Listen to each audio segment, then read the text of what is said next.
Jornal 7 Dias. A semana em retrospectiva. Adebayo Vuns, Gustavo da Conceição, José Guerreiro, Andy Inglês, Rui de Castro. Análise e comentário. Jornal 7 Dias. Aqui na LAC. Ora viva, bom dia. Começa agora mais uma edição do Jornal 7 Dia, a semana em retrospectiva, o espaço que as segundas-feiras a partir das 7 horas aqui, na sintonia 95.5 em FM, traz-lhe a análise de assuntos que marcaram a semana finda. Uma semana que ficou marcada pela inauguração de mais um hospital de referência e também por uma série de exonerações e nomeações. Nada de novo. José Guerreiro, bom dia. Bom dia a todos. Bom, eu não vou naturalmente comentar nomes, né? Nem cargos atribuídos, nem muito menos referir-me a passeatas de apoio a exonerações ou a festas, grandes festas e farras de comemorações de nomeações. Nem uma coisa nem outra. Né? Eu gostaria de abordar só algumas questões gerais, algumas questões de princípio, que acho que são transversais na análise desta questão das nomeações e exonerações. Primeiro, embora eu considere legítima, né, e de facto quem sou eu para discordar, né, esta forma de governação do Sr. Presidente da República, eu considero a mesma não ser muito produtiva, nem muito eficiente, nem que defenda cegamente os mais altos interesses da governação, esta constante mutação dos titulares de cargos públicos, com digamos, periódicas e permanentes exonerações e nomeações. Considero legítima, eu não considero ser muito produtiva nem eficiente. Eu sou apologista de uma criteriosa escolha prévia, não é? Com base no currículo, na experiência, nas provas dadas, nos princípios éticos do candidato selecionado, não é? E que deve ser indicado e que possa governar numa legislatura completa, ou quase, pelo menos, não é? Eu poderia explicar bem os meus argumentos sobre este primeiro ponto, mas seria fastidioso. Portanto, eu acho que deve haver uma seleção prévia, bem feita, na base da experiência do currículo e das competências, e essa pessoa deve governar durante o mandato. Segundo, eu também não sou fã, embora saiba que há colegas no painel que discordem, não é? Eu também não sou fã desta carregada, pesada e superestrutura governativa, né? Já tenho dito isso várias vezes no programa, né? Que aumenta a burocracia, né? Diminui a responsabilidade individual e coletiva, e potencia a margem de erro. Num país com elevado déficit de quadros que tenham capacidade técnica, mérito e experiência governativa. Neste segundo ponto, eu diria que privilegio o princípio de poucos, mas muito bons e sérios, acabando com esta excessiva carga governativa que é uma pirâmide muito alargada. O terceiro, e aliás está um bocado acompanhado, está um bocado ligado ao primeiro ponto, eu considero que estas constantes mutações na equipe governativa podem denotar, ou pelo menos podem evidenciar algum deficiente funcionamento, né, nos domínios da seleção e prospecção, acompanhamento, avaliação de desempenho e promoção, nas áreas dos quadros, né, quer do partido no poder, que deve ter sempre uma palavra a dizer quando se nomeiam altos cargos para pessoas, cidadãos, para altos cargos de governação, quer dos próprios órgãos de apoio ao Sr. Presidente da República, né? Portanto, acho que isto poderá denotar, sendo funcionamento destas áreas de quadros, não é? Pois permite permanentes erros de casting, não é? de quem é indicado e nomeado. E também os exemplos são vários, e seria fastidioso também enumerar. Em quarto ponto, eu também não sou apologista da utilização, digamos um bocado pesado, mas diria utilização autocrática e omnipresente, não é? E a disponibilização de uma carteira de quadros governáveis, não é? digo entre aspas, não é? Uma carteira de quadros governáveis, que tanto podem servir para governar na área da agricultura, como amanhã na energia nuclear e depois amanhã no comércio rural, não é? Transitando de pasta em pasta, como grandes iluminados, exclusivos, únicos, muitas vezes sem serem informados de nomeações, nem serem avisados de exonerações. Digamos que são um quadro de quadros governáveis que andam ao sabor de nomeações e exonerações, pouco se importando, se calhar, desta constante baile de cadeiras.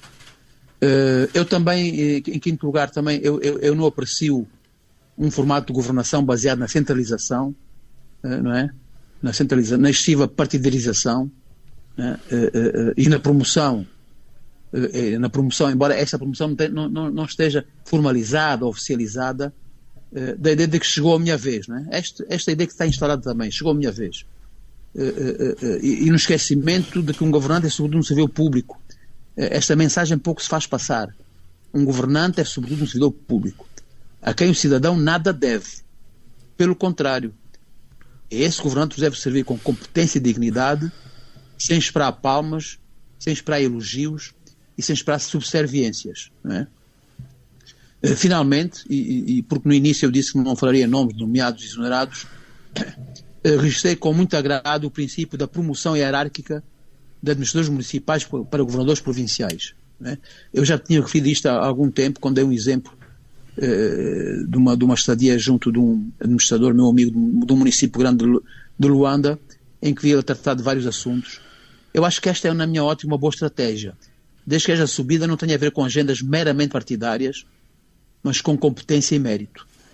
E para isso, esses administradores municipais que sejam promovidos a governadores provinciais têm que ter sido bons administradores municipais, ali onde estiverem, né? Ali onde estiverem, tenham estado.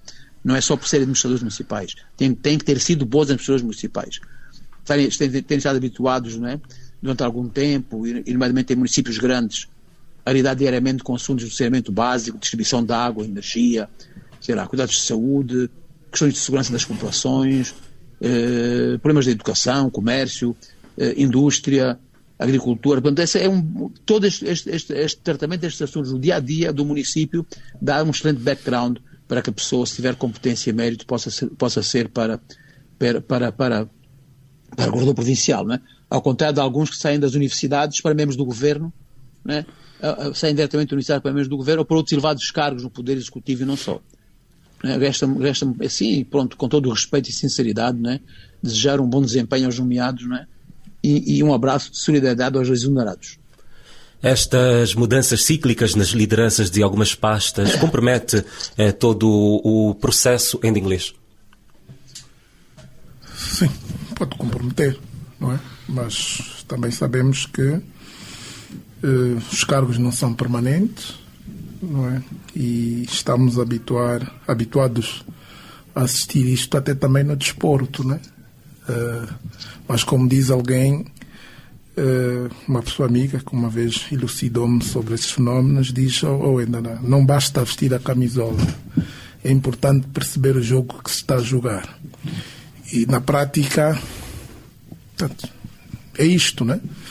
Primeiro, perceber que jogo é que as novas pessoas, né, os novos membros do governo vão jogar e que papel eles desempenham, ou se espera que eles desempenhem neste jogo, né? Porque há um papel a desempenhar, a semelhança e a analogia que se faz com o desporto, né? Nós temos várias posições e pessoas que desempenham esses papéis.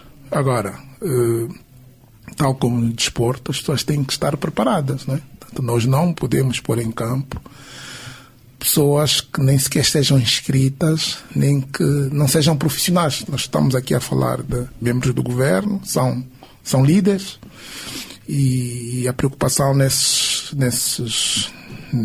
momentos, né? E a reflexão que se pode fazer é primeiro perceber, portanto, algumas pessoas já têm efetivamente um histórico e é possível avaliar o seu desempenho, não é? Mas outros, para a maior parte de nós, podem ser ilustres desconhecidos, não é? E então são processos cíclicos também. Há pessoas, e não só agora, mas portanto, o país tem já algum tempo, não é? Há pessoas que no momento da nomeação já sabemos que vão sair e não vão fazer muito, né? Mas como disse, dependendo do jogo que se está a jogar, pode-se perceber a razão, a justificação da entrada destes atores na cena política e no ponto em que estão, não é? O melhor jogo que esperamos que se jogue é efetivamente aquele que vá promover o desenvolvimento, a prosperidade, o bem-estar das nossas pessoas, né? Que essas pessoas, em princípio, foram selecionadas para prestar e desempenhar este papel, promover a mudança que se espera neste domínio, não é? Mas sabemos também que, apesar de haver este interesse nacional do país, este jogo, não é comprometido com alguma batota, né? Como disse uma vez o nosso carismático Bento Kangamba, né? Quando houve aqueles temas de corrupção, ele disse: não, isto não é corrupção, isto é batota. Portanto, então, efetivamente... Potato. Isto é batota. Portanto, também, neste jogo da governação, há algumas batotas, não é? Não formais, mas isso... Porque a governação e o mau ou bom desempenho da governação, portanto, ao avaliarmos, temos também que perceber os vários interesses dentro da governação e das disputas pelo poder, mesmo dentro do mesmo sistema, né? E, portanto, algumas pessoas são promovidas para jogar um jogo diferente daquele que estamos habituados e esperamos que aconteça. E é assim que se percebe, não é? Às vezes, porque vamos conhecendo as pessoas, percebemos que só assim se justifica estarem determinadas pessoas e a desempenhar determinados papéis. É verdade que isto não é um fenómeno só nosso, né? Tanto, quando digo só nosso, de Angola, né?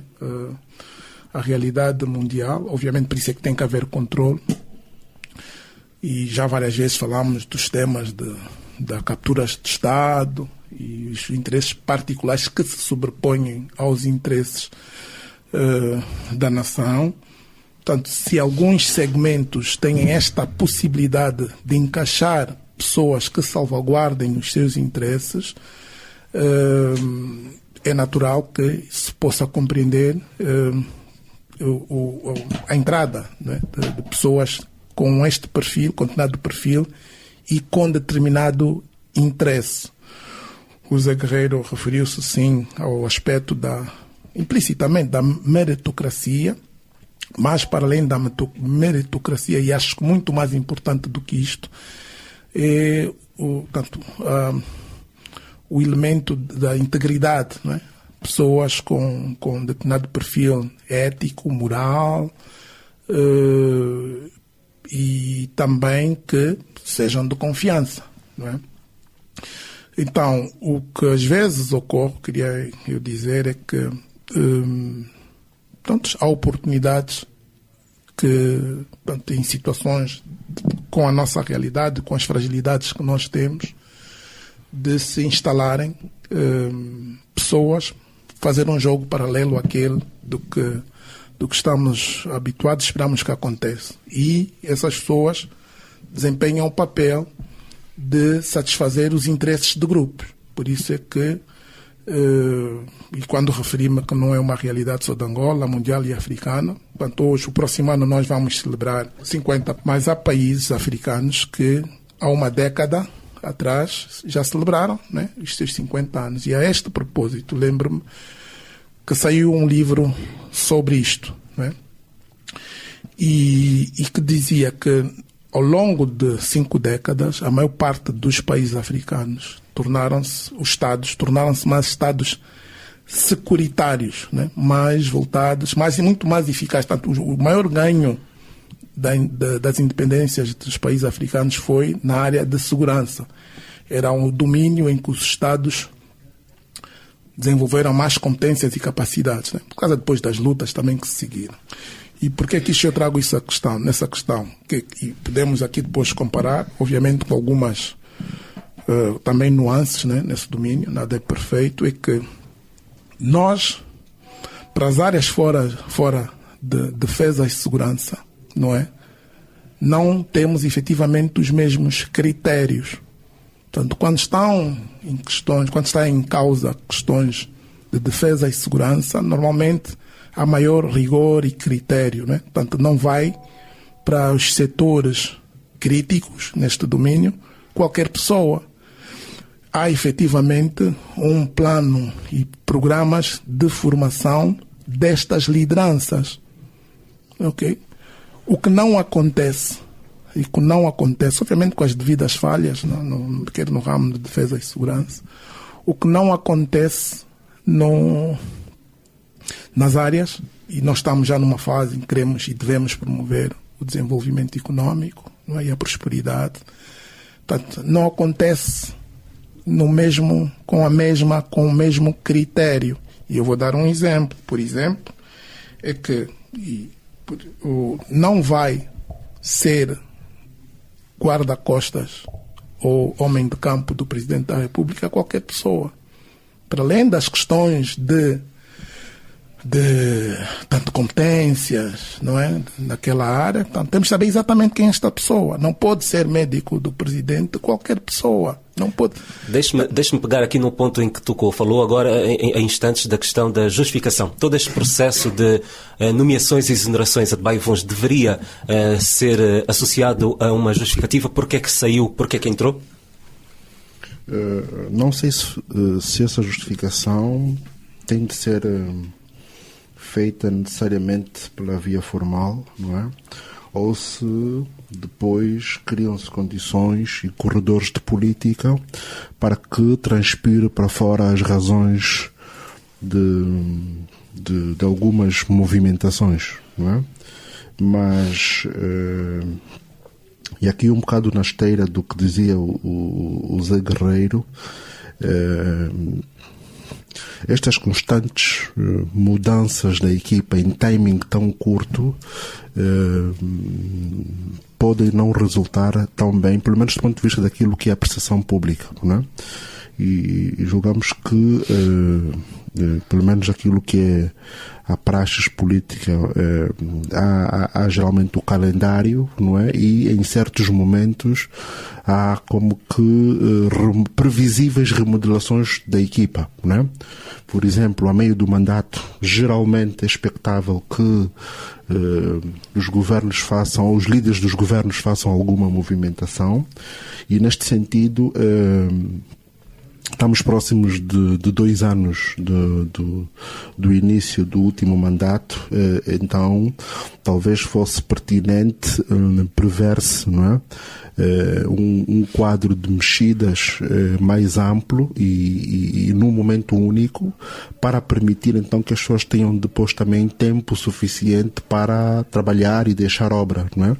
E não estarmos nestas intermitências, não é, que geram depois, percebe-se muitas das vezes há situações de urgência que podem justificar, mas o normal é deixarmos que isso ocorra dentro de um timing político, não é? E aí justifica a razão geralmente invocada da conveniência política, não é? Ou da conveniência de quem tem a faculdade de efetivamente nomear, porque nós notamos esses movimentos não apenas ao nível do governo central, mas mesmo ao nível dos governos provinciais, de alguns departamentos ministeriais, e isso obviamente cria aqui algum quadro de imprevisibilidade que não é bom, porque efetivamente devemos amadurecer a cultura dos mandatos. Mas precedente a essa questão, e o Enda esteve a invocar isso muito bem, precisamos trabalhar numa definição mais clara do perfil de quadros para as várias funções, não é? E quando olhamos aqui, portanto, acho que o caso mais sonante desta remodelação é o caso dos governos provinciais, não é? E portanto, e aí então levantamos a bandeira da necessidade de uma definição mais clara do perfil e depois trabalhar-se nos candidatos potenciais para estas várias posições. Eu gosto de uma asserção que o presidente João Lourenço lançou na campanha de 2017, que era pessoas certas nos lugares certos, não é? E desse ponto de vista, a mim parece-me, por exemplo, que ao longo destes últimos anos, e ao contrário do Zé, que preferia não pessoalizar, eu tomo a ousadia, espero não ser digamos, não incorrer depois em alguma defraudação, mas ao longo dos últimos anos, e olhando aqui para o espectro de quase todos os governos provinciais, parece-me que efetivamente o governador provincial do Bié esteve a fazer um trabalho assinalável, não é? Eu testemunhei isso mesmo, creio que há um ano, sensivelmente, quando estive no BIE, e chamo atenção a isto porque o meu grande critério é o bolo orçamental que a província recebe. Por exemplo, comparo há municípios de Luanda que têm um bolo orçamental superior ao da província do Bié. Também é verdade que, em alguns casos, a densidade demográfica, pelo menos, pode ser superior. Mas, de qualquer modo, o conceito de gestão pública com poucos recursos e os resultados que se conseguem alcançar naquele contexto, e certamente isso ditou esta mudança que ocorreu ao nível do governador, esta mudança do governador do Bié para uma praça política mais desafiante, mais difícil, pelo menos, que é então a mudança para a província do Ambo. E há outros casos, mas insisto aqui na necessidade de adequarmos e trabalharmos um bocado mais na definição dos perfis. O Zé Guerreiro assinalou o facto de termos tido neste movimento de remodelação algumas administradoras municipais que foram elevadas à condição de governadora. Creio que, e o Presidente referiu isso na tomada de posse, creio que há aqui algum mérito pelo trabalho que efetuaram nos seus municípios. Pronto, mas agora o desafio é maior, não é? E é importante que haja aqui uma definição de um programa de governação muito claro, não é, transparente, com participado, inclusivo nas províncias onde efetivamente vão desempenhar estas funções, para que haja então essa transformação e consigam replicar o bom trabalho que terão feito nos seus municípios para as suas províncias. Portanto, para já começo com essa reflexão. Ainda falar das mudanças a nível do governo. Rui de Castro, mudanças são cíclicas, essas exonerações e nomeações são cíclicas, mas quando não são associadas a exoneração, não é associada a uma nova nomeação, passa uma mensagem negativa? Eu creio que não. Creio que não, porque não foi até o caso. Quer dizer, portanto, o que ocorreu é que no primeiro dia do leque maior de remodelações ou de alterações, não foi nomeado o titular para o Ministério do Ensino Superior, mas isso ocorreu no dia seguinte. Portanto, creio que não é tanto por aí. Agora, o que aconteceu, do meu ponto de vista, é que estas alterações vieram quase que em decorrência de uma visita que o Presidente da República e chefe do Governo fez à província do Bié. Portanto, na província do Bié teve a oportunidade de constatar vários empreendimentos, teve a oportunidade de estar mais próximo das populações, de ouvir os seus anseios, ouvir os programas que o então governador tinha para a sua província, e talvez tenha despoletado a necessidade de produzir algumas alterações, quer naquela província, como noutras que poderiam ter necessidades similares. Mas é óbvio que quando estamos a falar de governação, elas não podem estar apenas em decorrência de uma visita. Refiro apenas aqui o timing, né? E refiro isto porque me parece que esta forma de governação de sair mais do gabinete, sair mais das reuniões do Conselho de Ministros e digamos que dos fóruns mais formais e ter uma avaliação mais direta do andamento dos projetos, uma identificação mais próxima dos reais problemas, que inclusive nesta deslocação ao Bié, eu trago aqui uma citação do presidente que, de facto, ele dizia que na província do Bié tinha aprendido mais uma grande lição que foi dada pelos camponeses, e que estava ligada a que matar a fome é com trabalho concreto e não com decretos para baixar os preços ou aumentar as importações, conforme defendem alguns intelectuais. E, portanto, quer dizer, pareceu-me aqui uma mensagem clara para determinados setores com responsabilidades. Portanto, mas, efetivamente, creio que há esta ligação com a outra das mudanças que ocorreram. Bom, eu aqui queria... Há algumas coisas em que discordo, mas também há outras em que estou de acordo com aquilo que já foi mencionado, e uma delas tem justamente a ver com a estrutura governativa. É que parece-me que os lugares ou os cargos de Ministro de Estado para a área social e mesmo Ministro do Ensino Superior poderiam ser perfeitamente eliminadas da estrutura do governo ou do executivo. E digo isto porque mesmo com o anterior vice-presidente da República,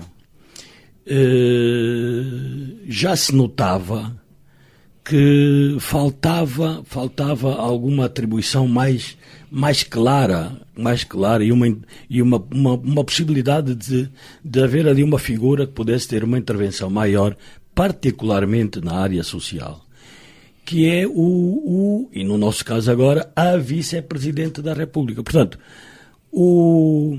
as questões sociais são, do meu ponto de vista, tão, ou quiçá mais importantes ainda que as económicas.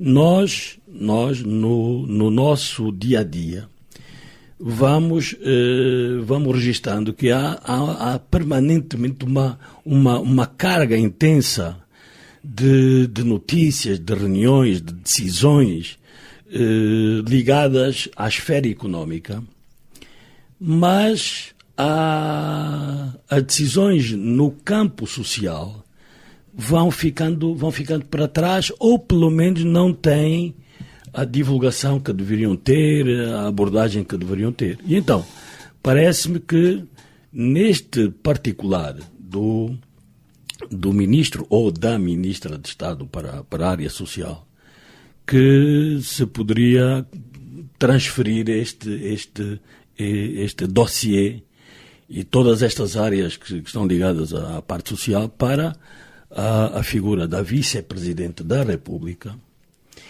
E o mesmo diria relativamente ao ensino superior, porque o tal compasso de espera que ocorreu e que o Silvio mencionou há pouco,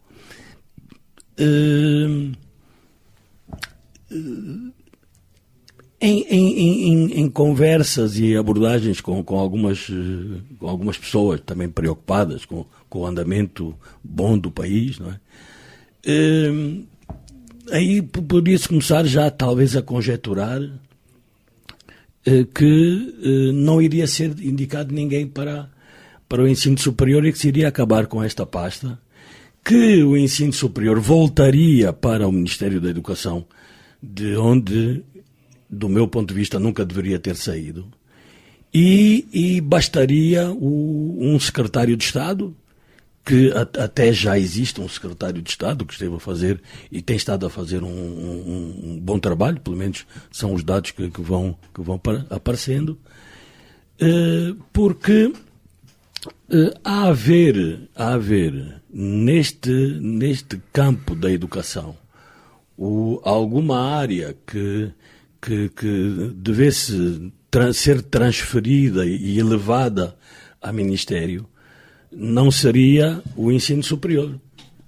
Na fase que nós estamos a atravessar, seria até mais o ensino técnico-profissional, que se tivéssemos que retirar para lhe dar mais força, para ganhar com isso uma formação de muito mais quadros, era criar um Ministério do Ensino Técnico-Profissional, onde se iriam juntar as áreas que estão na educação ligadas a este ensino técnico-profissional com as outras que se encontram no MAPES, e aí conseguirmos, de certo modo, corrigir algumas que são as lacunas que temos no domínio da educação, porque há uma apetência para a formação do ensino superior e infelizmente saem fornadas de jovens que acabam por não ter uma formação sólida, porque lhes faltam alguns elementos de base. Ainda em inglês, concorda com esta visão? Há necessidade de redimensionar, diminuir esta máquina pública? Ou governativa? Bem, para mim a questão de fundo não é esta, e sempre, quando temos esta conversa, eu refiro-me que, e o Zé Guerreiro implicitamente referiu-se a isso, não é uma questão de ser... Eu gostava daqui a bocado de voltar ao tema. Não é uma questão de ser grande ou pequeno, não é? Mas eu acho que nesta fase em que nos encontramos, nós precisamos efetivamente de ter uma administração pública mais profissional, menos politizada e ou partidarizada. Sem batota. Talvez seja isso. Nós precisamos disso. Eu acho que essa é a primeira questão. E voltando um bocado atrás ao que estava a referir, era que se nós temos esse cuidado com o domínio da defesa e segurança, e já sabemos fazer isto, devemos fazer exatamente para as outras áreas. Portanto, um médico de um hospital, ou pelo menos vamos falar, porque neste momento estamos a falar de líderes. Os responsáveis são líderes, não é? Portanto, quem vai liderar um hospital no município não pode ser qualquer pessoa. Se eu tenho uma preocupação com uma entidade que é máxima, é uma instituição também, e queremos promover esta mudança, essa transformação positiva, devemos ter também os mesmos critérios. O que é que acontece? Estamos a falar agora de perturbações, né? Não levamos as pessoas, há sempre alterações na liderança de várias instituições. Claramente, se eu peco e as pessoas não cumprem ou não satisfazem os critérios de entrada, estão lá a curto prazo. Portanto, e enquanto nós não resolvermos esse assunto, nós vamos continuar a mudar, porque as dificuldades vão se manifestar, os danos vão ser muito grandes. E o que o país perde, né? O país perde. Nós recuamos. E qual é a consequência de termos, nesse caso particular, maus líderes em frente das nossas instituições?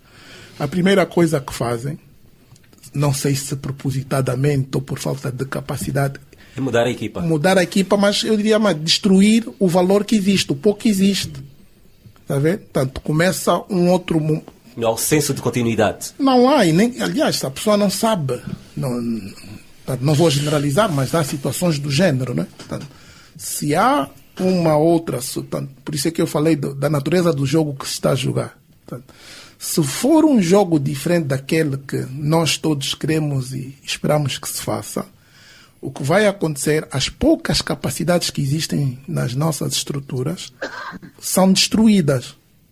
E, portanto, nós abrimos um flanco, não é? E só nos apercebemos dos danos muito tarde. Temos que alterar, é preciso parar.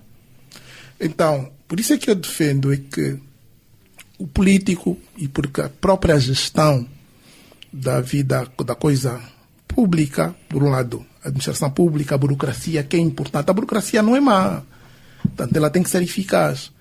Mas eu tenho que profissionalizar. Portanto, se eu profissionalizo, porque nós temos, eu dou sempre o exemplo, vou dar o exemplo das áreas de defesa e segurança, como podia dar do desporto, né? Portanto, a ideia é que se atingem melhores resultados com a profissionalização, qualquer que seja o setor. Então, nós devemos avançar e, pelo menos, assegurar que, prontos, e é possível, quem vá cumprir uma missão política, e que é preciso também que a questão, infelizmente hoje, nós também desvalorizamos, né, a questão da política. A política hoje é uma coisa que está muito desvalorizada, descredibilizada, né? Mas a nossa vida, não é, pública é toda liderada por políticos, né? As transformações no mundo, as nossas, hoje somos pessoas livres por causa dos políticos, né? São pessoas que têm e assumem causas e lutam por causas. Vulgarizou-se isso. E o que está a acontecer, as pessoas, nós temos dois grandes problemas aqui hoje, grandes desafios. Infelizmente, porque nós temos que depois olhar para as referências e as escolas, né? São a partir das escolas, das diferentes escolas, depois a gente avalia se temos ou não bons líderes nos vários sectores, né? Bons profissionais. Portanto, e eu penso que como país nós temos um déficit muito grande na formação dos próximos líderes, né? Tanto quer políticos, empresariais e mesmo tanto, com as deformações que existem no nosso ensino, não é possível termos para o futuro bons resultados. Falei dos critérios de entrada. Também devemos compreender, não é? Eu concordo e compreendo, né? Tal como acontece num jogo de futebol ou de basquete, quando o treinador decide tirar alguém, não tem que lhe justificar, é verdade, mas ele está a fazer uma leitura de jogo. Mas seria importante perceber também, portanto, podem não ser públicas, né? Mas as próprias pessoas exoneradas têm que saber por que saíram, não é? Agora, acontece, e essa é a realidade, que exatamente, e esta é uma realidade do nosso país, que há pessoas que são exoneradas por não fazer o outro jogo, não é? Por não, portanto, quererem pura e simplesmente fazer o jogo do desenvolvimento, progresso, prosperidade do país. E por causa dos vários jogos de interesse, essas pessoas são afastadas. Mas quem perde no final do dia é o próprio país. E depois nós continuamos. Portanto, nós estamos permanentemente, efetivamente, a destruir valor. Portanto, não terminamos ciclos e por não sermos rigorosos nos critérios de seleção, recrutamento, identificação, seleção, promoção e manutenção de bons quadros, não podemos, efetivamente, portanto, não é possível ter uma boa governação sem bons quadros, não é possível. José Guerreiro. Eu na realidade estou de acordo com os princípios de base que o ENDA tem defendido sobre esta questão da governação. Mas eu, de facto, estou... Porque na concretização desses princípios que o ENDA defende, né, nós temos de ter uma variável que o ENDA não leva em consideração, que é a qualidade e a quantidade dos quadros disponíveis. Não é? Por isso eu estou muito de acordo com a visão que o próprio Rui de Castro também mais ou menos abraçou. Há a necessidade de se rever a estrutura do governo. Quer dizer, e já não falo sobre questões financeiras. Eu falo por eficiência. Eu estou de acordo com o que diz o ENDA de que a administração pública tem que ser profissionalizada, tem que ser competente, eficaz e despartidarizada. Completamente de acordo. Em primeiro lugar. Em primeiro lugar. Como é que é possível quando tens tanta gente na tomada de uma decisão. Quer dizer, e depois perde-se, como dizia o Rui de Castro muito bem, há coisas que não sabem onde é que podem ficar e quem decide e quem tem o poder. Não é? Nós temos o Sr. Presidente da República, que tem secretários diversos, secretários estes também com assessores. Volto a dizer. Depois temos a Sra. Vice-Presidente da República, que até agora, pronto, não sabe bem quais são as limitações das atividades, não é? Também tem, com certeza, inúmeros assessores. Temos o Ministro de Estado, temos os Ministros de Estado, não é? Também com secretários e assessores. Temos os Ministros, com assessores. Temos os Secretários de Estado, também com gente à volta.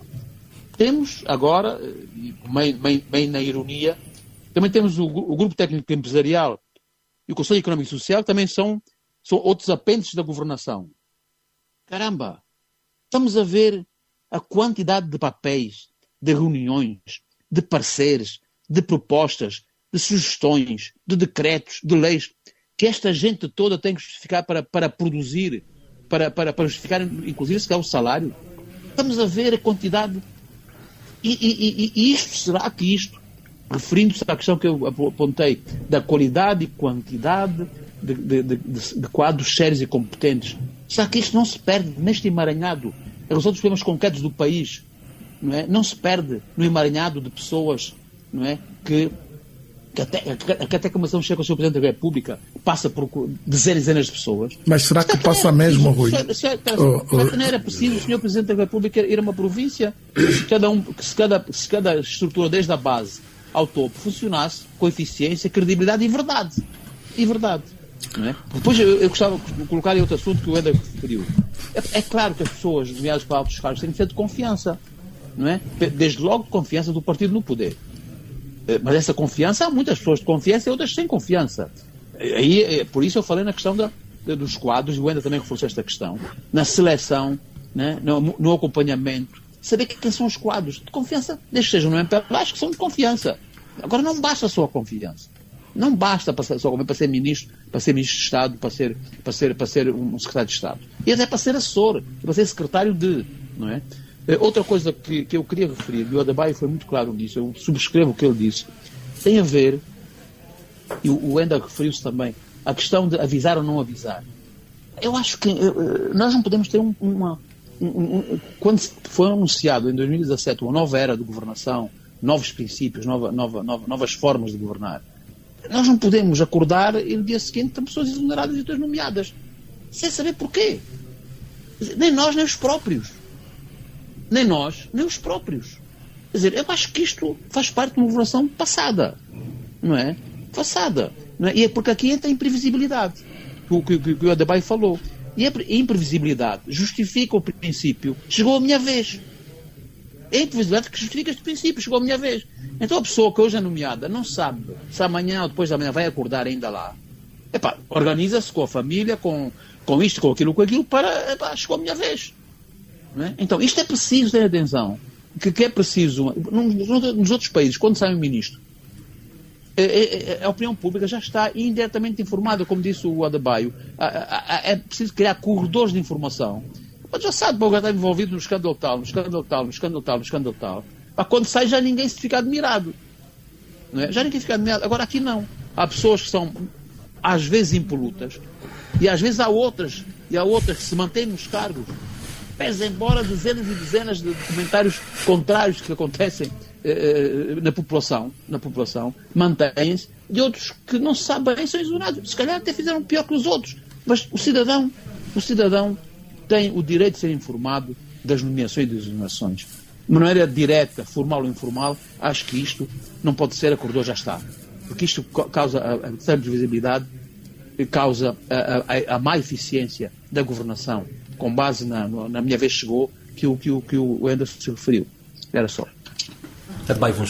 Bom, eu gostava de trazer ao nosso debate e reforçar, né? Já foi dito a miúdo, mas eu gostava de reforçar mais 2 ou 3 aspectos. O primeiro tem a ver com a despartidarização.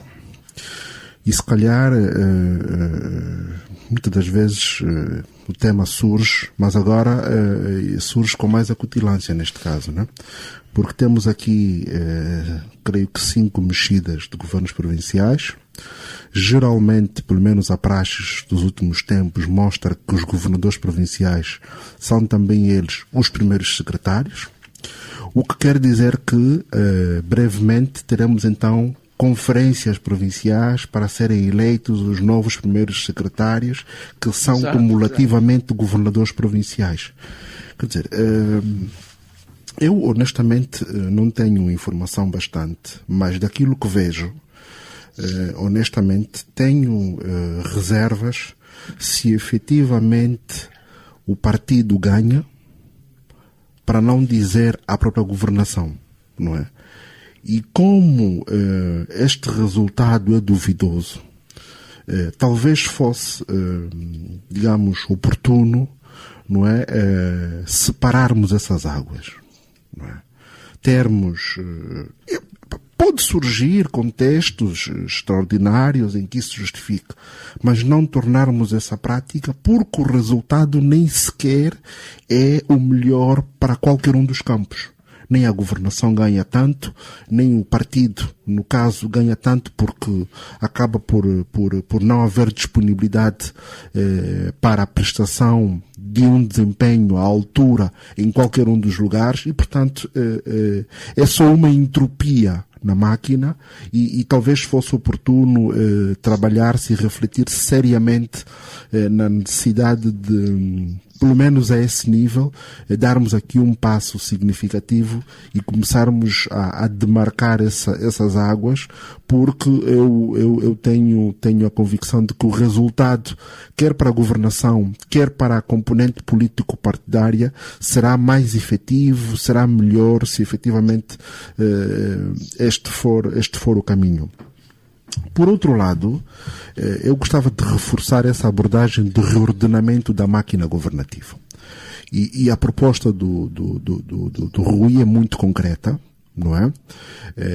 E parece-me que traz ganhos consideráveis, desde logo em termos financeiros, não é? Porque nós não estamos na nossa melhor altura em termos financeiros e tudo aquilo que puder ser feito para de alguma forma economizarmos custos da própria máquina governativa é um bom sinal político, inclusive para a população, e portanto essa proposta de fusão e no fundo de criação aqui de um super-ministério da educação, portanto juntando a educação, o ensino superior e também a formação profissional, que seria retirada do MAPTES e transferida para este super-ministério. Depois repensarmos obviamente o tema da existência de um ministro de Estado para a área social, vis-a-vis o papel do vice-presidente, ou seja, no fundo, ou da vice-presidente, para ser mais concreto, no fundo, este exercício pode ser feito pela vice-presidência, não é? Creio que já tivemos esse figurino até no passado, e, portanto, é uma reflexão que publicamente vale a pena debater e depois, nas instâncias próprias de poder, tomar-se uma decisão, e acredito que não é despicienda, não é? Portanto, e como este caso, há outros, não é? Há outros em que se pode refletir melhor em relação à eficiência governativa. Eu também não sou daqueles que acredite que a nossa máquina da função pública seja pesada pelo número. Não, o meu tema não é o número em si de funcionários ou de operadores, vis-a-vis o tamanho da nossa população, mas é a eficiência, os processos, os procedimentos, a distribuição da própria função pública pelo país, não é? Portanto, nós temos zonas do território onde vamos às administrações e não encontramos pessoas com competências para desempenhar as funções naquelas localidades. Porquê? Porque continua tudo muito concentrado em Luanda, ou principalmente tudo muito concentrado nos ministérios. Um terceiro tema que tem a ver com esta questão dos perfis e das competências e tudo. E aqui parece-me que devemos ter uma abordagem mais pragmática. Tem a ver com a existência no passado recente, neste caso com a extinção do IFAL. E houve um processo que concluiu com a criação da ENAP, mas claramente os resultados para a governação, ou pelo menos para a qualidade dos quadros da administração do poder local, o resultado desta fusão das 3 escolas na ENAP está a anos-luz daquilo que era o resultado do próprio IFAL quando este existia. E porquê? Porque nós, no fundo, já sabemos que temos este movimento constante de sai administrador, entra administrador, sai governador, entra governador, mas precisamos que as pessoas tenham, no fundo, uma base, um mínimo olímpico de prestação do aparelho, de prestação de matérias com as quais têm que lidar. É verdade que o ideal era que nós tivéssemos, não é? Pessoas com as skills, até com experiência de governação local, mas em muitos casos não é isso que acontece. Não é? E quando isso não acontece, nós temos que criar condições ao nível da administração, e neste caso o IFAL cobria esse papel para que efetivamente as pessoas depois consigam no fundo ter níveis de formação que lhes permita, não é? Que lhes permita digamos, desempenhar de forma mais eficiente. Porque eu repito, e aqui socorro-me da expressão do Zé Guerreiro, esse é o país real, não é? E no país real, as pessoas e o movimento da governação é essa que nós conhecemos. E precisamos de encontrar uma solução para fazer face a essas situações que acontecem na nossa própria máquina administrativa. Jornal 7 Dias, semana retrospectiva, hoje a olhar para aquilo que é a máquina pública e a nível da governação, aquilo que é o impacto destas mexidas. Rui de Castro. Bom, eu para terminar, queria trazer novamente aqui algumas questões que me parecem pertinentes no que diz respeito à atividade da área social. Isto para ligar com a nova ministra de Estado e o facto até de se achar que tem que ser sempre uma mulher, não é? Mas eu acho que, independentemente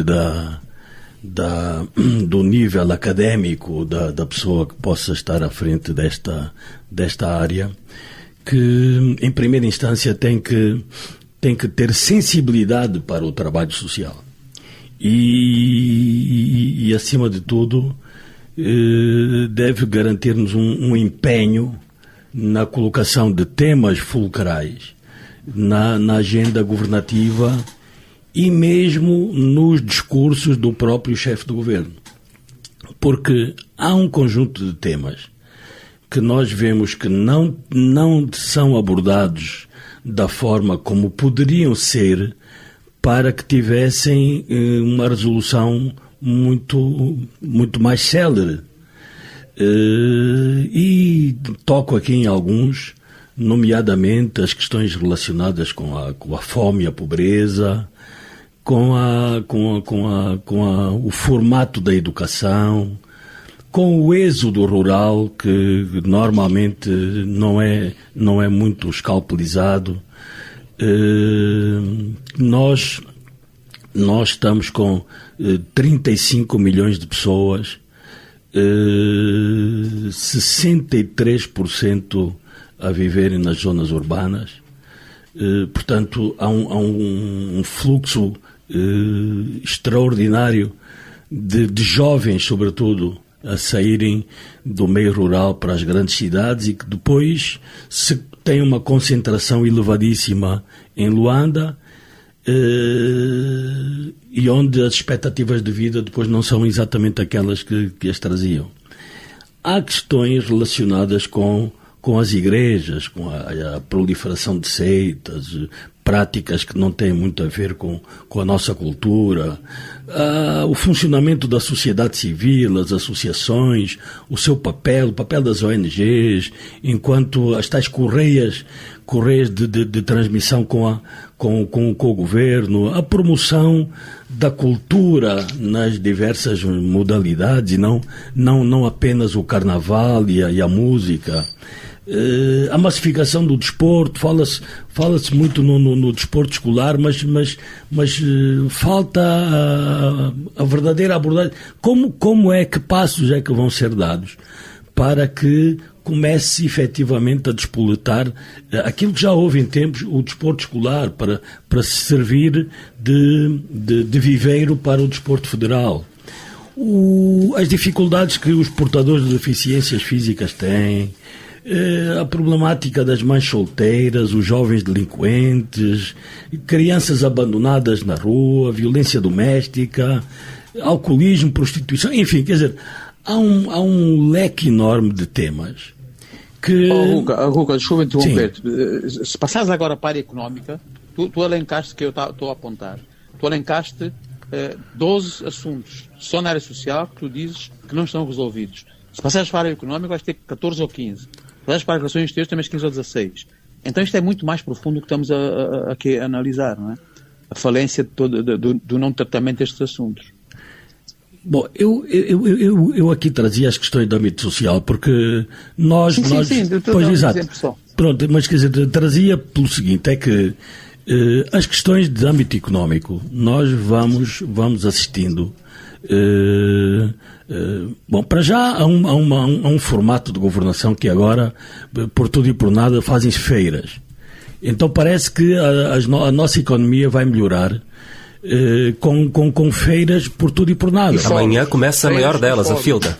Feiras e fóruns. Feiras e fóruns, não é? Portanto, aí onde são abordadas as questões de económicas, é a banca, é a inflação, enfim. No campo social, muito pouco se analisa. Há uns anos falava, havia o Fórum da Criança, enfim, um conjunto deles. Portanto, é do meu ponto de vista importantíssimo que quem estiver, ou neste caso, quem foi agora para conduzir toda esta área social, que de facto tenha um exercício que sirva digamos que de motor até, para que não só estes assuntos sejam mais abertamente apresentados, discutidos, e também que se encontrem soluções. Ainda inglês. Bem, eu ia retomar um tema que muito bem identificou o Adebayo e que ilustra o estado de coisas. O Rui também referiu-se a isso. O Rui e Adebayo, o que é que nós já não experimentamos? A educação já não esteve com o ensino superior. Nós já fizemos tudo. Na altura, quando se falou da questão da fusão da INAD com o Instituto INFOFIP e FAL e não sei o quê, o que é que conduziu a tudo isso? A história da racionalização, de poupar recursos, e agora hoje estamos a dizer que era melhor voltar à estaca antiga. Eu penso que o maior problema aqui, efetivamente, as nossas decisões não são suficientemente estudadas. Não há pesquisa, não se avaliam os prós e contras. Porque na base disso tudo, não é? E o que nós vemos, não é? Nós passamos logo na execução legislativa sem ter documentos de base. Há os tais white papers, não é? Tem que haver um estudo sobre isso. E o estudo, não pode ser, pode ser feito, geralmente há um grupo de pessoas que trabalha sobre o estudo, mas ele depois tem que ser apreciado, discutido, com os diferentes stakeholders. Mesmo na verdade, o problema é que os estudos são feitos na lógica da decisão que se quer tomar. Sim, mas esse é o grande problema. E depois, para justificar os vários interesses, né? Mas mesmo assim, não é? Quer na governação pública e depois... Porque no caso, desculpa, Sônia, no caso da fusão, houve setores que se mostraram avessos à solução e chamaram a atenção a isso. Os resultados são esses. Exatamente. E quando falas em relação a essas instituições, temos outros exemplos, setor empresarial público, tudo. A única diferença, e esta é a pena, não é por qualquer razão, nos países anglo-saxónicos, geralmente, quando se criam comissões para essas coisas, tem o nome da pessoa, né, que lidera a comissão, e ali saberia-se efetivamente quem são os autores disso. O que acontece aqui, não se sabe nada, não é? Temos os resultados que temos, não se responsabilizam as pessoas e, pior, vemos pessoas que são responsáveis por tudo isso, portanto, a continuar a fazer a coisa. O que é que acontece, por exemplo, em muitos países?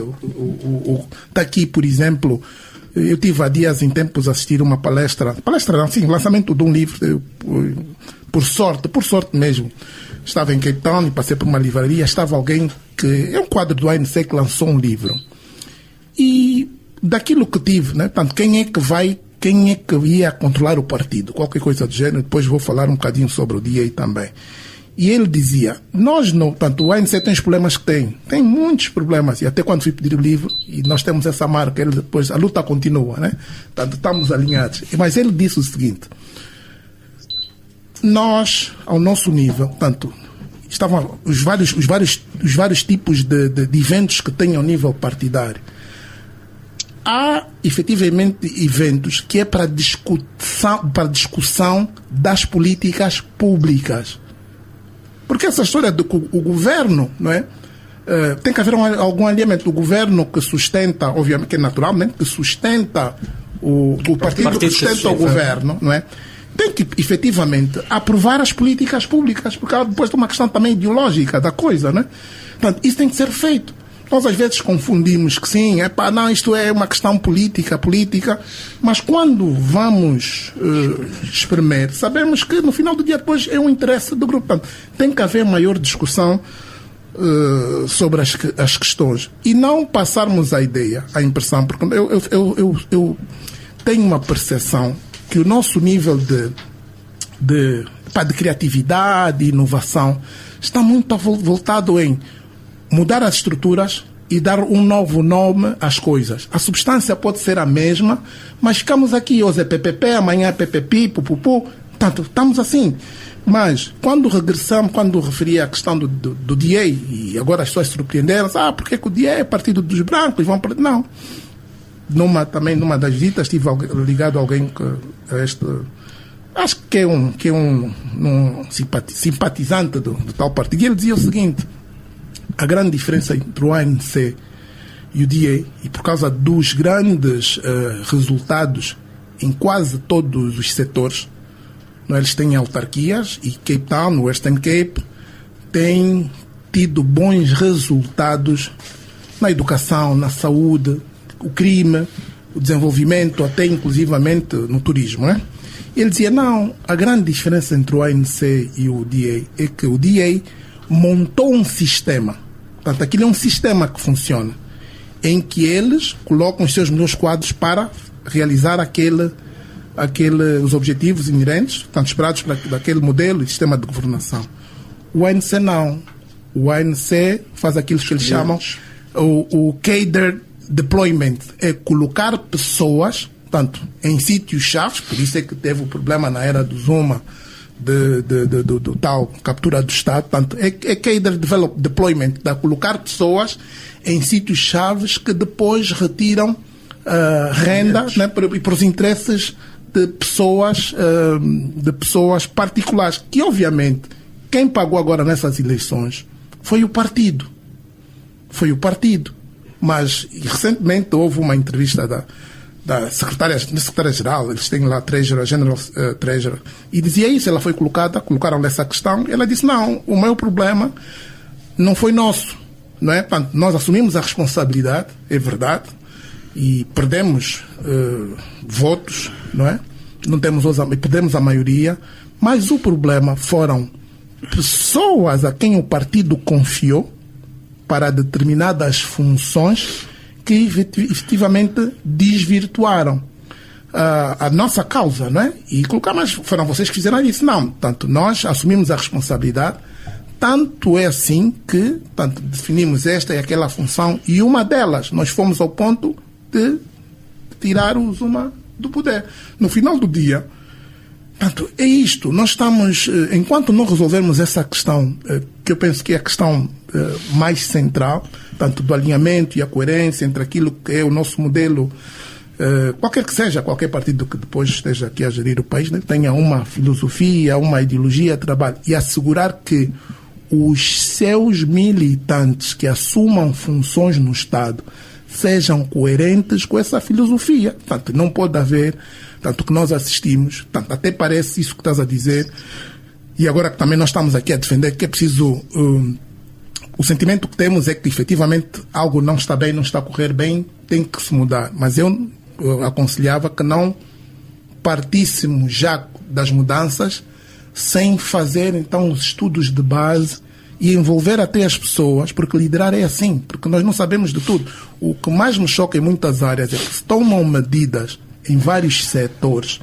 sem envolver as pessoas-chaves do setor. Portanto, isto é empirismo. Tem que dar nisso. Estamos já a caminhar para a reta final deste programa, não sem antes elencarmos os destaques da semana. Adebayo Vuns. Bom, eu trago 2 destaques, não é? O primeiro tem a ver com a inauguração, não foram tão relacionados com a inauguração do Hospital de Cacoaco, não é? Heróis de Kifangonde.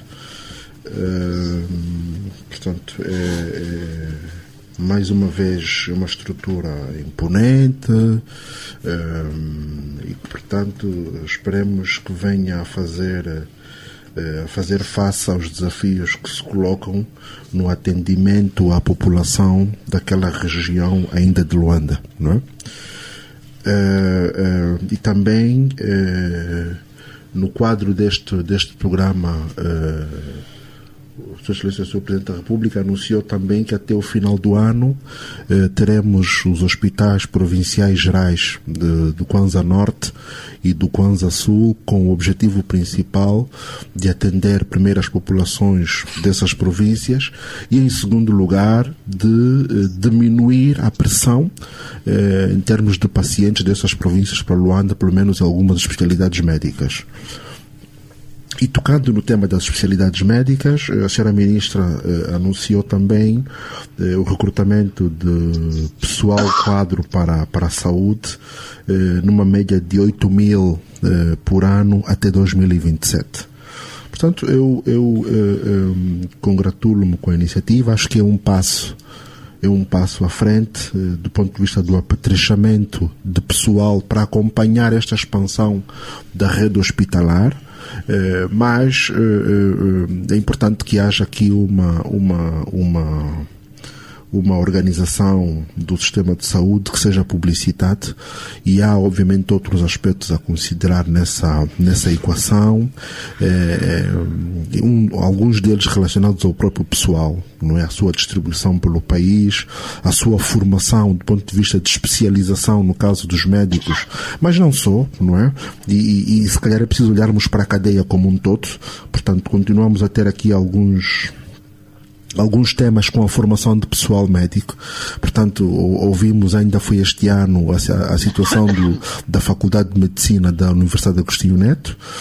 Há notícias aqui e acolá de faculdades, ou pelo menos de universidades, que dão cursos de análises clínicas onde os estudantes não têm laboratórios. Nós temos cursos de farmácia, mas não temos uma indústria farmacêutica no país. Há outros os temas relacionados ao próprio INEM.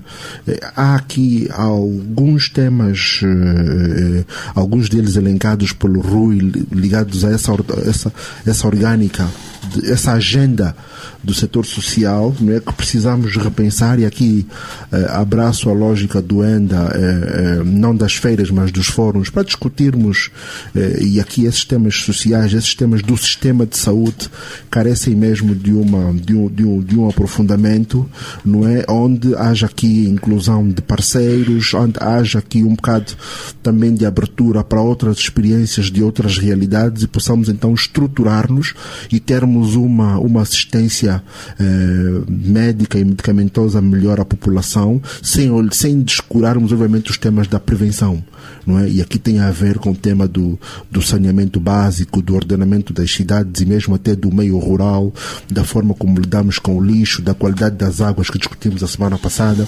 Portanto, temos trabalho no país para fazer, e é preciso que haja aqui um espírito de inclusão e de participação geral. José Guerreiro, os seus destaques da semana. Bom, os meus destaques, vamos ver, às vezes nós temos de trazer aqui alguns assuntos, talvez que eu diria talvez repugnantes e violentos, né, para chamarmos a atenção dos aspectos sociais que não estão resolvidos, de algumas carências, das mentalidades subvertidas, das distorções que eu chamaria de distorções psicológicas, das distorções familiares, não é? E eu refiro a notícias surgidas na última semana de que um pai na Lunda Sul assassinou 4 filhos em retaliação à separação da esposa, né? E igualmente ao assassinato na ilha de Luanda de uma criança pela própria mãe por não ter condições de a sustentar após a separação do companheiro, do pai da criança. Bom, eu perguntava, vamos também culpar o governo destas atitudes extremas? Seria um caminho mais fácil, né? Face à incapacidade de concretizar políticas públicas de apoio social e familiar. Aliás, no ponto anterior, o Rui referiu-se exatamente a estas grandes tarefas e agora também o Adebayo. Mas não basta culpar o governo, né? O que é feito? Qual é o papel das igrejas? Só servem para extorquir os dízimos e outras ofrendas? O que é que fazem os CAPs? Parece que só servem para catapultar militantes para cargos políticos que se traduzam em benesses e mordomias. Qual é o seu papel na consciencialização junto das comunidades? O que é feito também, não é, das organizações de base dos outros partidos da oposição e outros partidos que existam na oposição, que também parece que só servem para criticar as ações governativas? O que é feito das comissões de bairro, das comissões dos condomínios, dos prédios, das células disto e daquilo, não é, sempre prontos a controlar a vida dos cidadãos, mas parece pouco preocupados com as questões sociais? Não conseguimos evitar que se chegue a estes extremos, com pais a matarem os seus próprios filhos por dificuldades sociais? É preciso refletir nisto. O meu segundo tema no minuto tem a ver com as questões culturais, que eu tento sempre apresentar, e chamo Cultura 1, que é exposições em Portugal do artista plástico angolano benguelense Manuel Antônio de Oliveira, mais conhecido por Dudu. É um renomado artista plástico em Angola e exerceu vários cargos associativos, obviamente, como seja da UNAP. Ele vai expor em várias cidades de Portugal, incluindo Lisboa, muitas das suas obras produzidas ao longo dos anos. E estas exposições serão a partir de agosto próximo. Cultura 2, exposição do artista plástico angolano natural de Cabinda, Cristiano Mangovo, em Nice, França, com o título Projeto Mutação. Esta exposição em Nice começa já esta semana. E eu falo em antecipação destes acontecimentos culturais para que os angolanos, e não só, que nessa altura estejam em Portugal ou sul de França, possam visitar as exposições destes nossos compatriotas na divulgação da cultura nacional. Eu refiro-me também à Cultura 3, que eu apontei como Cultura 3. O jornalista Afonso Quintas foi homenageado pelos jornalistas e pela classe artística nacional em reconhecimento pela sua grande importância na divulgação, através da rádio, e já há muitos anos, da música angolana. Afonso Quintas tem sido um dos principais divulgadores da música angolana nas antenas da Rádio Nacional. Acho que é uma justa homenagem ao estimado amigo Afonso Quintas, também ele, desculpem-me, um grande benfiquista. Cultura 4, lançamento do livro do jornalista António Campos Titilá, nosso prezado amigo do Rangel, com o título Olá Titilá. Foi no sábado passado, dia 20 de julho, no Memorial António Agostinho Neto. Foi um evento muito concorrido, porque o Titilá só sabe fazer amigos e construir pontos de concórdia, pontos de cultura, de entendimento entre as pessoas e as instituições. O nosso abraço forte também para o Titilá. E termino por aqui. Rui de Castro, os seus destaques da semana. Bom, nós como não tivemos tempo de abordar o tema ligado à saúde, eu queria apenas acrescer aqui com a permissão do Adebayo, não é? Aqui há alguns dados, e porque de facto houve mais esta inauguração em Cacoaco, mas também dentro de 2 semanas haverá a reinauguração do Hospital Central de Ongiva, e foi anunciado que Luanda, a partir de 2025, vai ter um novo hospital para o cancro. Isto para dizer que, de facto, a nível de infraestruturas e possivelmente também a nível de equipamento, nós estamos a fazer uma aposta muito séria. Há uma informação que correu pela imprensa de que o Ministério da Saúde pretende admitir até 2027 8.000 profissionais por ano. Bom, aqui é bom nós termos muito cuidado. É que uma coisa é a quantidade e outra é a qualidade. E no domínio da saúde, nós não podemos descurar a questão da qualidade. Se noutras áreas ainda se vai tolerando, na saúde não pode haver tolerância. Estamos a falar da vida de cada um. E também seria interessante todos nós percebermos que, nesse particular, a OMS, a Organização Mundial da Saúde, define que cada país deverá ter pelo menos um médico para cada 1.000 habitantes. Nós, em Angola, temos 3 médicos para 10.000 habitantes. Portanto, é para notarmos que estamos, de facto, neste domínio bastante longe daquilo que seria o desejado. Durante a semana também ocorreu mais uma reunião ligada à economia. E desta vez foi um encontro da equipa económica com alguns representantes de entidades ligadas também a entidades empresariais. No final, a percepção que se ficou foi que, de facto, as coisas estão a correr bastante bem. Que o PIB está a crescer, que a inflação tem estado com uma tendência decrescente, que a entrada de turistas já está a estimular o turismo e que os operadores privados também já estão a ser capazes de criar emprego na economia. Ora, na mesma semana em que se dizia que a inflação está com uma tendência decrescente, também saiu outro estudo oriundo pelos dados do mesmo Instituto Nacional de Estatística, em como a inflação teria subido pela 14ª vez consecutiva e que estaria agora nos 31%, e que só em Luanda está em cerca de 43%, que é praticamente um recorde.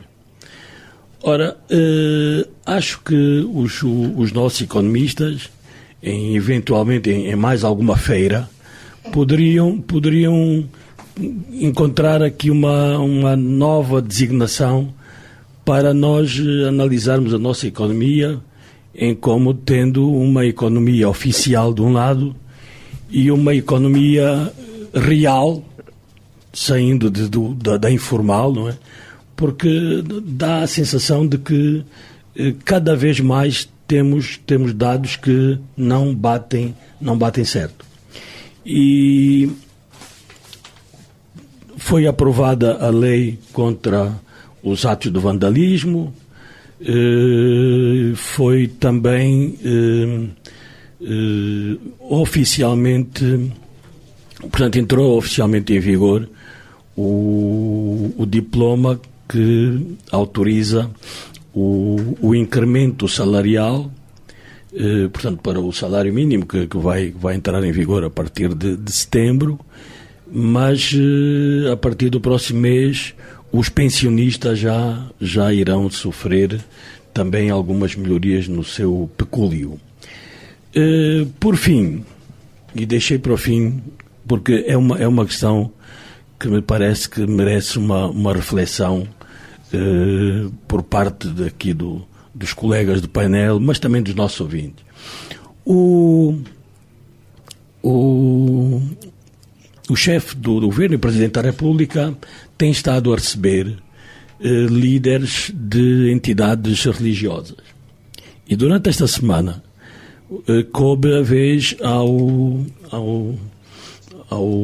líder, digamos assim, ao representante da CIAST, Dom José Mbamba, que abordou com o chefe de Estado questões relacionadas com os 50 anos da independência, e ficou no ar a possibilidade de a Igreja realizar, por altura dos 50 anos, um culto ecuménico de agradecimento pelos benefícios que Angola recebeu, os benefícios divinos. Mas o representante da Igreja Católica foi um bocado mais longe, e é esta parte que eu gostaria que nós tivéssemos atenção.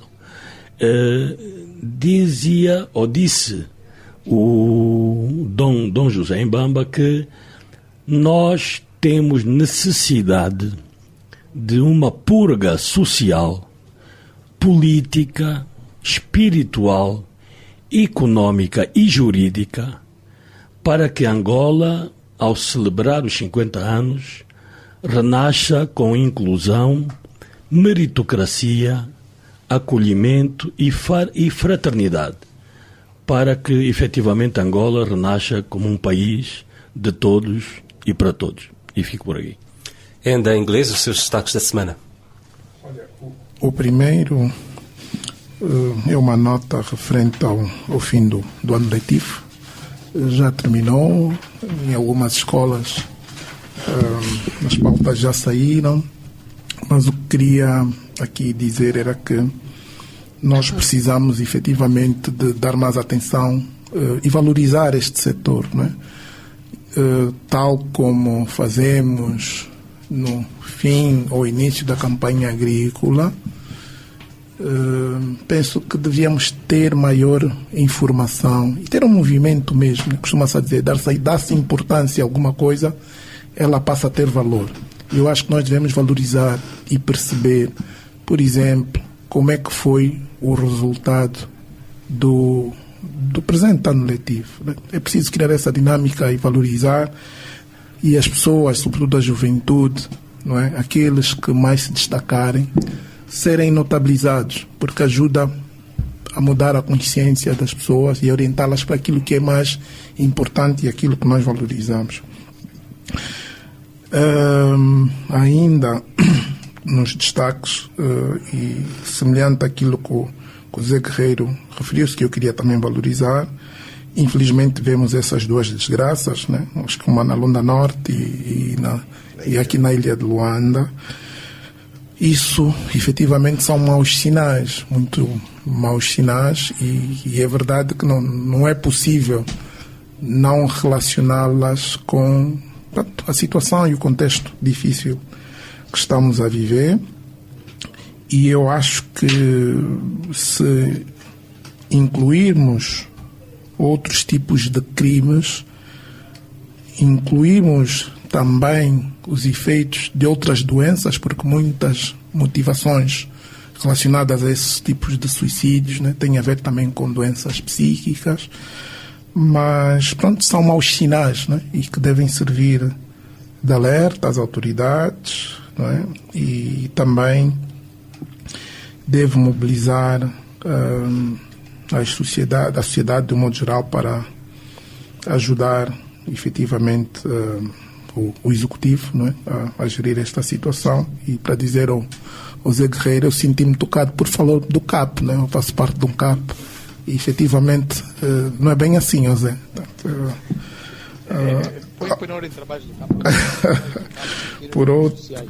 Por outro lado, e talvez na senda ainda do que estamos aqui a falar, e falamos da governação, das lideranças, e isto ocorre um bocado porque em tempo, né? Eu felizmente tenho muitos amigos e muitos amigos mais velhos e com quem converso muitas vezes, e há uma tendência, tenho aqui amigos também no painel mais velhos, e a tendência para o estado de coisas hoje tem sido dizer culpar a juventude, né? E até disse, a juventude está a fazer pior do que aquilo que nós fizemos. Sim e não, mas eu acho que também era importante referir, e foi isto que eu há dias, numa conversa com um amigo, dizer, mas olha, atenção, foram essa juventude é aquela que vocês promoveram. Portanto, não vale, não é? É batota, não é? Agora, estar a empurrar a juventude para ficar com essa responsabilidade. Portanto, eu acho que não é certo, não é justo, e parece-me até pecado, não é? Portanto, eu acho que se impõe efetivamente, não é? Nos mais variados fóruns, irmos discutindo essas questões, mas mais do que arranjarmos culpados, temos que ver causas, ver as razões subjacentes, as de fundo, e corrigir o tiro, né? Eu acho que ainda nunca é tarde. E na senda do que tivemos a falar ainda antes, portanto, haviam 2 pontos sobre ainda a governação, pessoas. Por exemplo, conhece-se muito pouco e deveria estar a jogar este papel, geralmente as escolas. Eu penso que foi com este propósito, né? Portanto, todos nós nos lembramos quando a ESENAD, agora a ENAP, foi inaugurada, né? Portanto, na prática, quais são os outputs que vemos da ENAP? Portanto, tudo aqui que falamos de falta de estudos, portanto, não há publicações. Portanto, a questão é que nós, no final do dia, portanto, às vezes desvirtuamos aquilo que nós construímos e depois vira-se contra nós, não é? Mas a INAD, portanto, nunca mais ouvi, por exemplo, falar, havia um centro de estudos estratégicos, nunca mais ouvi falar disso. Sei que agora está na moda, há muito, na onda do neoliberalismo, né? Agora privatizamos tudo, até o conhecimento. Agora há muitos think tanks, né? Muitos grupos e tal assim.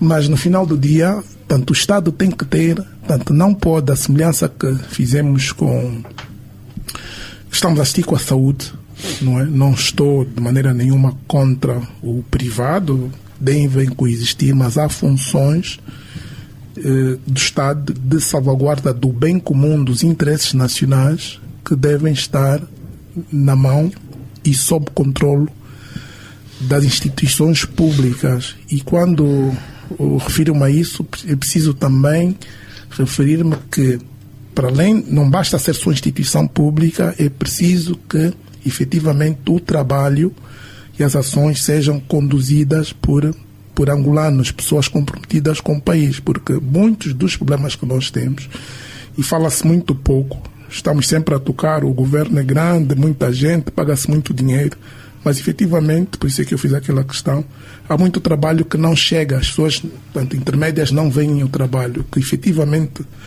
nós continuamos a manter, é uma operação muito sustentada na base da consultoria.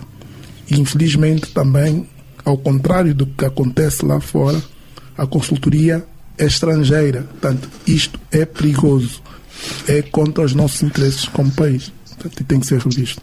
E assim, pomos um ponto final a esta edição do Jornal 7 Dias, semana retrospectiva. Despedem-se Adebayo Vunge, em inglês, José Guerreiro, Rui de Castro, Alexandre Campos e Silvio de Abreu. Lembre-se, você pode voltar a ouvir este programa em formato podcast no YouTube, em lac.7dias. Bom dia e boa semana. Jornal 7 Dias. A semana em retrospectiva. Adebayo Vunge, Gustavo da Conceição, José Guerreiro, em inglês, Rui de Castro. Análise e comentário. Jornal 7 Dias. Aqui na LAC.